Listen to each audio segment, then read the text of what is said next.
Hi, I'm Tony Bowen and welcome to my Corn Country Rails.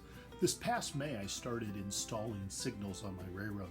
I was a little intimidated at first because I had read all sorts of things about signaling and I wasn't sure how in depth I wanted to get with the signaling system or if I wanted to keep it pretty simple. So I started installing the Azatrax TS2s on my layout with custom signal system signal heads.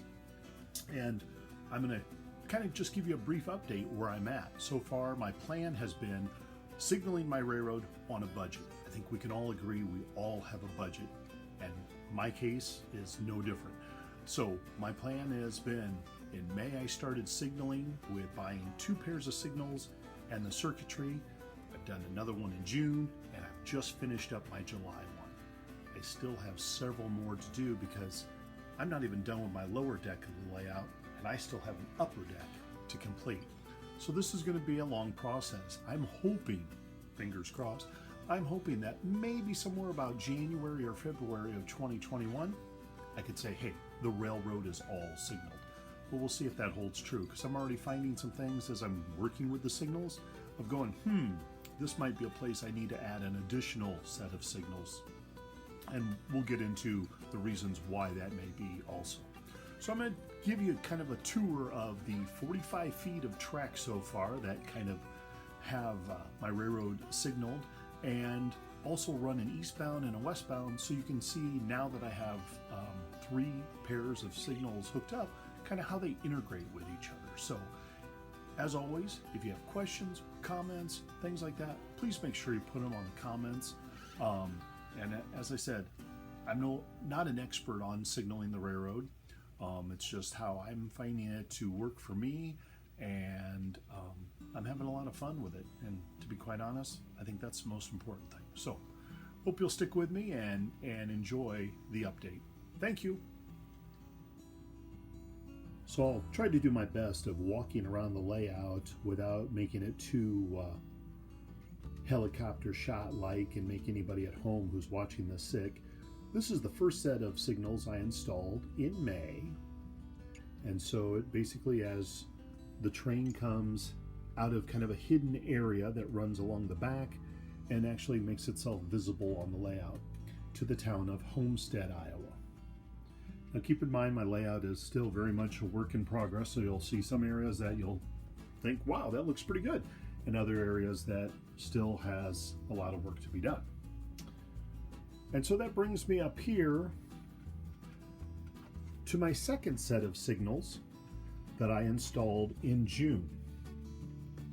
And so we have an east and west here. And as you notice, the signal heads are yellow. All of them are yellow. When you first turn on the system, all the signals default to a yellow until a train goes by, and then it kind of sets them up for operations. So the eastbound signal and the westbound signal are both yellow. So going along, taking us into the town of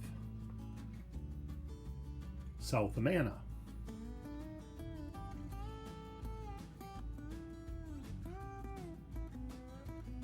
And at the west end of South Amana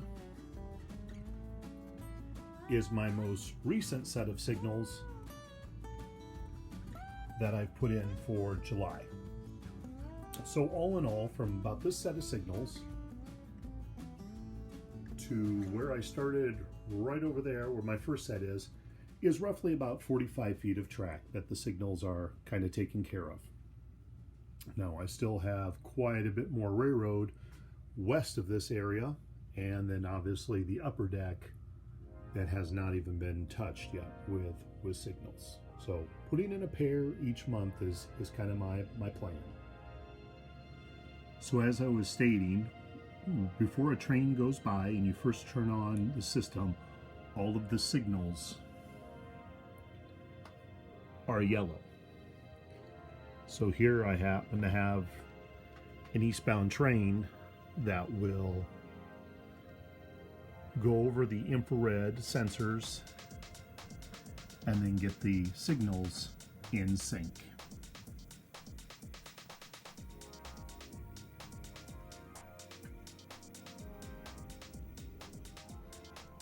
drop to red. And if we look at the other side, the other side is also red. And so as this train continues to pass all the signals, it will set them up. So that's important as you're getting ready to start an operating session. So to kind of explain what's going on with the railroad, if we think of everything from westbound to eastbound signals, that's what I've already got in block. So I have a pair of signals with a block, a pair of signals, another block, and then my last pair of signals I just put in for July. But the rest of my layout is essentially a virtual block, undetected whether there's a train out there or not. So many times when a train is headed this direction, this signal here on the westbound will be red because it is unknown what is out there. The same is true with the eastbound. It does not know what is out there. But as the train is traveling in this direction and enters the block, it will set up the sequence for the next set of signals, whereas in eastbound, as soon as it hits this, it will set up the sequence. So I'm only about a third of the way of signaling my whole railroad, and I don't think until I get to that halfway point where I have the whole lower deck done that I'll actually see, wow, look at how a signal goes from green to red, hits this one, and now the signal behind it will start to clear up to a yellow. When it hits this one becomes yellow, this one now is restored back to green.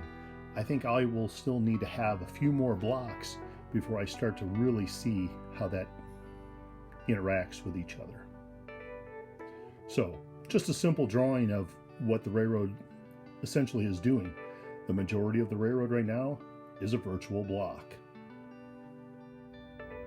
So here we have an eastbound train approaching its signal with a high green on this side, and the westbound signal gives us a red indication as it's coming off a virtual block, which is also okay because it's occupying that block.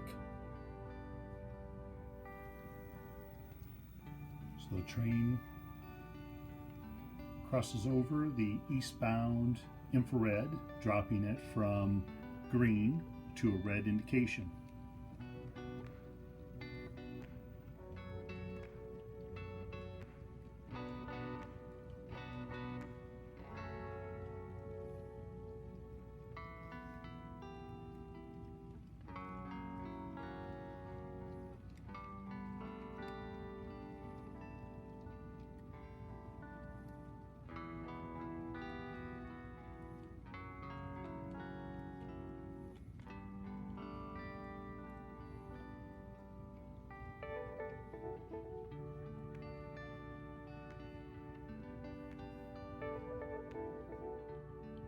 Now that the train has passed, the westbound signal is giving us a yellow.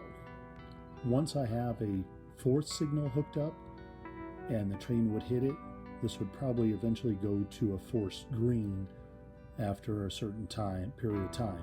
But right now, it just goes to a yellow.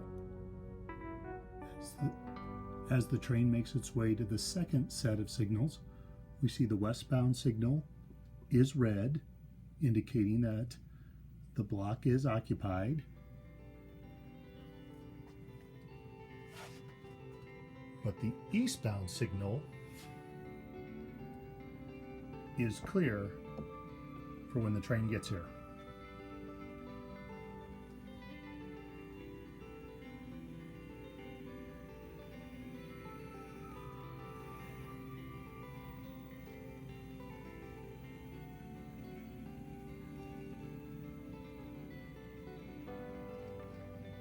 And now it drops to red.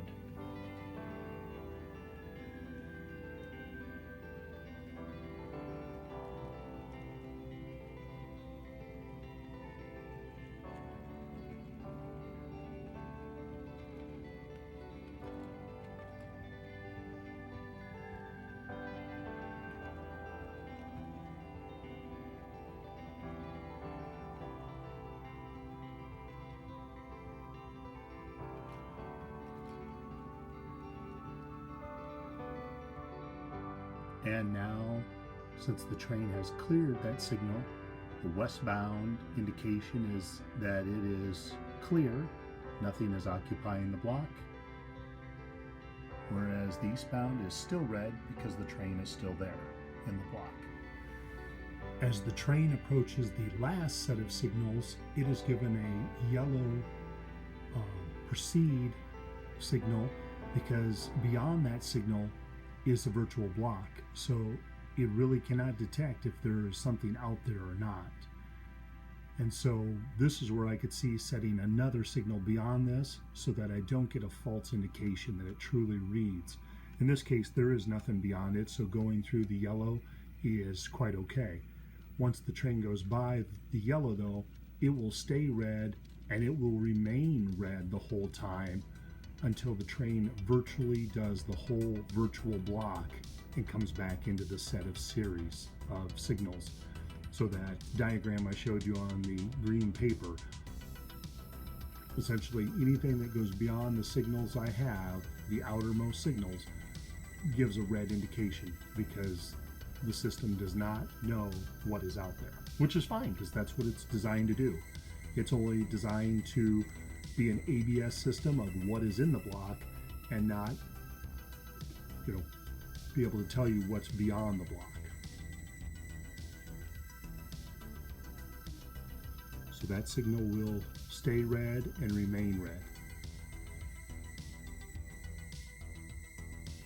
Now on the opposite side, the westbound signal that is coming into that block is giving you the green indication because the block is open. The train has gone by, there is nothing occupying it. All right, we just watched an eastbound come off the virtual block and into my sets of signals and then back out in the virtual block with an eastbound train. Now we're going to watch the signals do just the opposite as we watch a westbound train come off the virtual block, hit the first westbound signal, second westbound signal, third westbound signal, and then back out to the virtual block. All right, so our westbound train already has a green indication.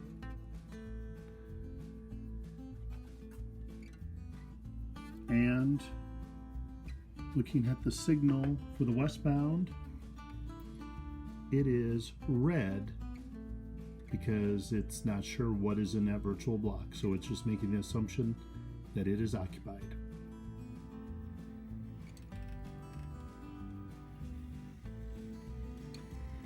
So our westbound hits the signal coming off the virtual block and the signal drops to red.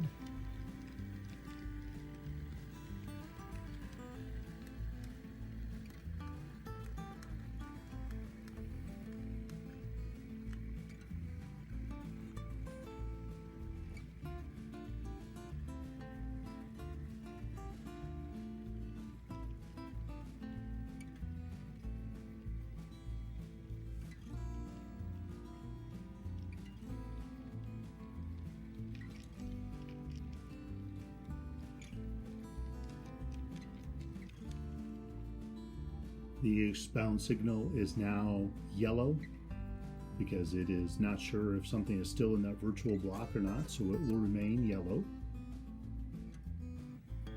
As the train comes to the second block signal, the eastbound is red, indicating that the block is occupied. And the westbound signal is a clear indication that the block that the train is going to approach is clear.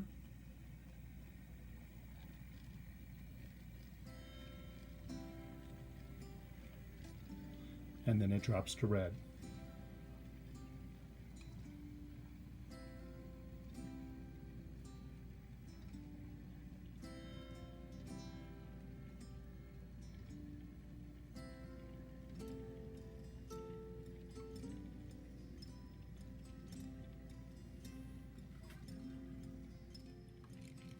And as the train comes out of that block, the block behind it goes back to clear. So as the train makes its way through South Amana. At the west end of it, the signal indication for it is yellow, because here again it's going into that virtual block, so it's not sure what's out there. But as soon as it goes by, that westbound signal will drop to red, because it knows something is out there, and so it will remain red.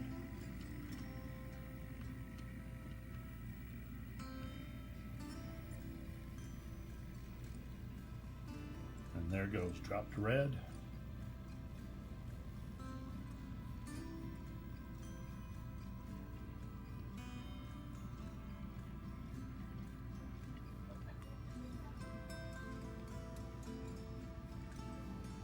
And will stay red.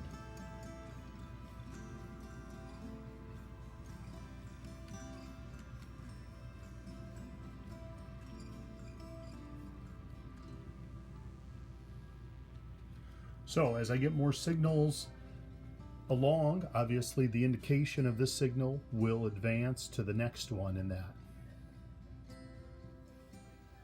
Well, I hope you enjoyed this update of the 3 pairs of signals I've gotten in so far.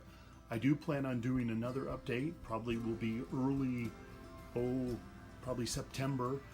By then, I hope to have the whole bottom deck of the layout done as far as signaling goes, and we can see how all the signals react from one end of the layout to the other end of the layout on the lower deck before I move to the upper deck of the layout, probably starting fall and into winter. So if you got any questions and comments or any suggestions or that, I'm always happy to hear them and that.